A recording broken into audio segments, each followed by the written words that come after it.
Hai teman-teman semuanya, Assalamualaikum.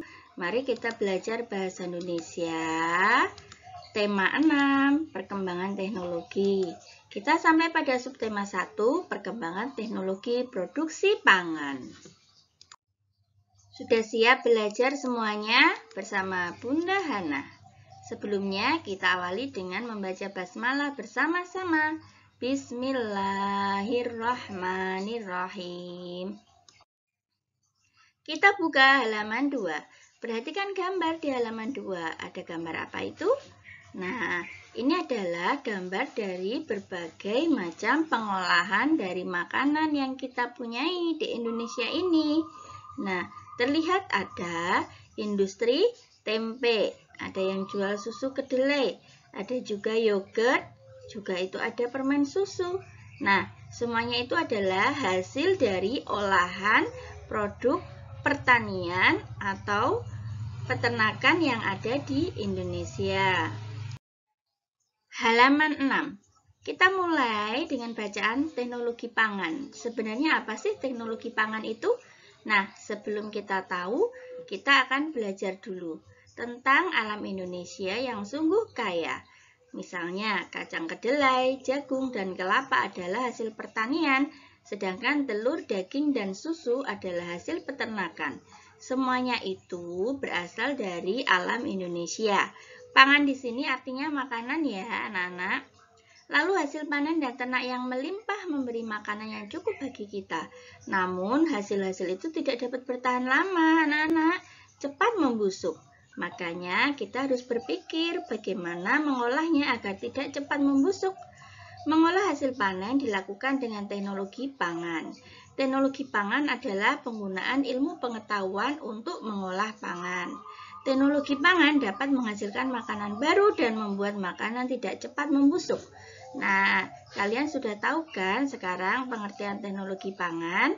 Kita ulang yuk, apa berarti? Teknologi pangan adalah penggunaan atau penerapan ilmu pengetahuan untuk mengolah pangan. Tujuannya apa tadi? Ya, untuk membuat makanan tidak cepat membusuk dan bisa juga menghasilkan makanan baru.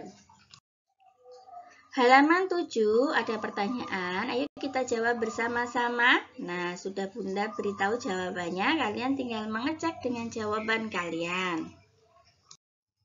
Selanjutnya, kita akan belajar tentang berbagai macam teknologi pangan. Yang pertama, halaman 13. Kita akan belajar tentang bandeng presto. Di sana ada 3 paragraf, nak, yang diberi warna berbeda. Yang pertama warna hijau, yang kedua warna merah, yang ketiga warna biru. Nah, kemudian kita akan belajar tentang apa itu bandeng presto. Bandeng presto adalah ikan bandeng yang dimasak dengan menggunakan panci presto. Panci presto menghasilkan uap air bertekanan tinggi.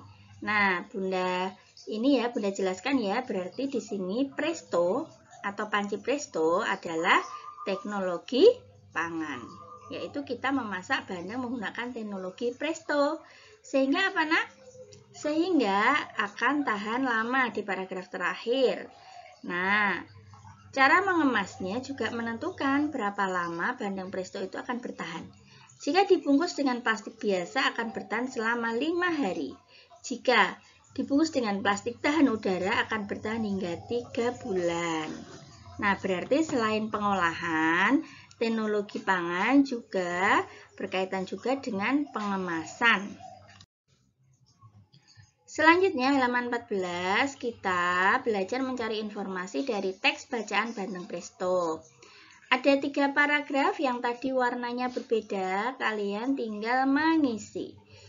Di layar Bunda sudah tuliskan informasi yang bisa kita peroleh dari teks bacaan tersebut. Kalian bisa cek jawaban kalian. Selanjutnya, kita akan mencari gambar-gambar yang merupakan hasil pengolahan teknologi pangan. Nah, pada gambar itu banyak sekali jenis makanan ya, nak. Mana yang termasuk hasil dari pengolahan teknologi pangan, karena tidak semua hasil dari teknologi pangan. Nah, ada ayam goreng, sosis, tomat, kornet, roti tawar, susu stroberi. Mana yang merupakan hasil teknologi pangan? Nah, yang kita checklist. Mana yang bukan atau belum diolah?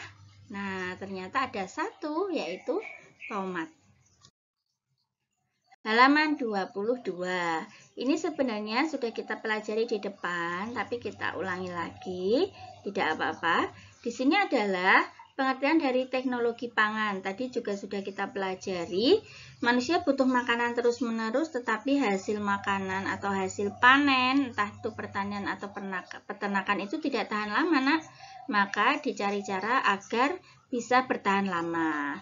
Makanya manusia menggunakan teknologi pangan, yaitu mengolah bahan makanan agar tadi di atas, agar tahan lama dan menghasilkan makanan baru.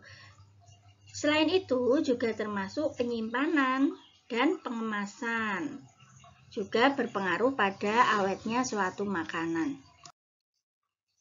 Halaman 23, kalian isi hasil panen dan hasil teknologi pangannya.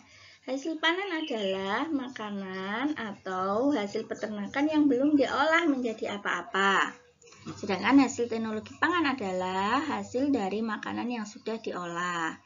Kalian bisa mengerjakan.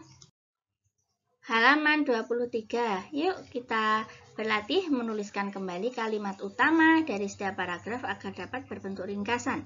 Caranya, kalian cari dulu. Setiap paragraf kalian cari dulu kalimat utamanya, lalu kalian jadikan satu. Halaman 35, kita akan berlatih hasil produksi pangan dari singkong. Nah, di bacaan sebelumnya sudah ada, sekarang kita lihat gambarnya. Teknologi pangan membuat makanan awet dan tahan lama. Yang kita lingkari adalah hasil dari teknologi pangan yang mengolah singkong membuat tahan lama.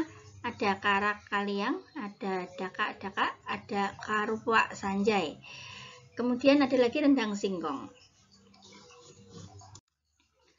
Lalu bagaimana dengan yang lain, Bunda? Bukankah itu juga pengolahan dari singkong? Iya, namun tidak bertahan lama. Makanya tidak disebutkan dari hasil teknologi pangan. Selanjutnya, kita belajar menentukan kalimat utama dari teks bacaan di atas. Sama ya, nak, caranya. Dalam setiap paragraf, kalian cari kalimat utamanya. Lalu setelah ketemu, kalian bisa gabung semuanya. Itu adalah ringkasan dari bacaan. Halaman 41. Setelah belajar dari pengolahan, bandeng presto, kemudian ada singkong. Nah, sekarang kita belajar manfaat dari teknologi pangan dalam pengolahan susu sapi. Halaman 41. Tujuannya apa, nak? Kenapa susu sapi itu diolah? Nah, satu, menghasilkan jenis makanan baru, yaitu apa tadi? Susu diolah jadi keju, mentega, nah itu kan makanan baru. Lalu, mengolah susu menjadi awet agar tidak sehari basi. Lalu, apalagi manfaat dari teknologi pangan? Nah, dikemas agar tahan lama. Nah, halaman 42, kita mencari makna dari kata-kata yang ada. Ada daya tahan, teknologi, pengemasan, kedap udara. Selanjutnya, ini juga terakhir, selain kita belajar teknologi pangan pada makanan-makanan sebelumnya, nah sekarang kita belajar teknologi pangan pada kedelai. Kedelai pada teks yang ada itu diolah, diproses sehingga menjadi tempe. Kalian bisa baca sendiri. Nah, kacang kedelai dapat dikonsumsi dalam bentuk yang baru, yaitu tempe. Jadi tempe ini adalah makanan baru ya, nak, hasil dari produksi pangan. Nah, teknologi pangan bermanfaat agar kedelai dapat dinikmati sebagai jenis makanan baru. Zat gizi pada tempe dapat memperbaiki sel-sel tubuh yang telah rusak. Nah, makanan atau zat gizi yang bisa memperbaiki sel-sel tubuh yang telah rusak namanya apa? Dulu di semester 1 sudah, yaitu apa? Protein. Jadi, tempe ini mengandung protein yang bagus sekali karena dari tumbuhan, namanya protein nabati. Lalu ada pertanyaan untuk mengamati teks pada paragraf terakhir, manfaat teknologi pangan terhadap hasil panen kacang kedelai apa tadi?